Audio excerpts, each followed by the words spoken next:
This is Sean, registered nurse with the MassSupport network. In this video, we're going to talk about coronavirus transmission, how the virus gets from one person to the next. There are three principal ways the virus can spread: the direct short-distance droplets, through contaminated objects, or via long-range aerosols. Let's look at each in turn.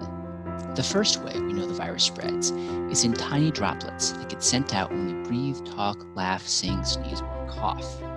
These can travel through the air a short distance, and if another person is standing in their path, he or she could become infected. Most of these droplets, however, will fall to the ground within 6 feet or so, though that could be farther if propelled by a cough or a sneeze.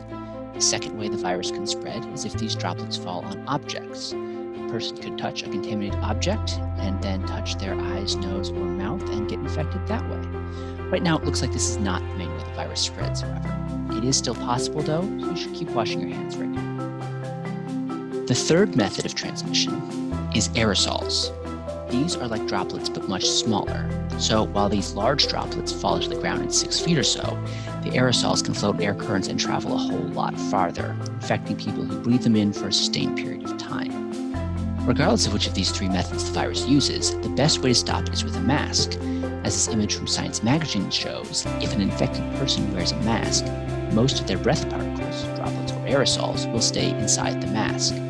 While a few will travel through the mask fiber, this still means a lot less exposure, and other people's masks can block some of those remaining particles as well.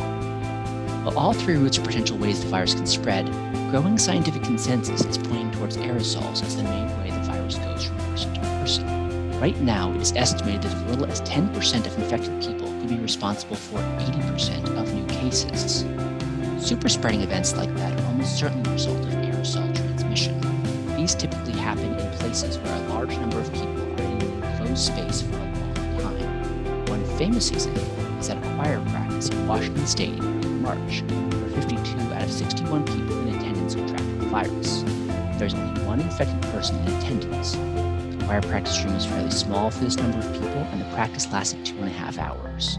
Moreover, the act of singing put a lot more droplets and aerosols out into the air than regular breathing or talking would have. In addition to face coverings, you can prevent being part of a super spreader event like that one by avoiding the 3 C's: crowded places, close contact settings, and confined spaces. You can find more from the MassSupport network on our website or on social media. Remember, wear your mask, wash your hands, and we'll be here if you need us.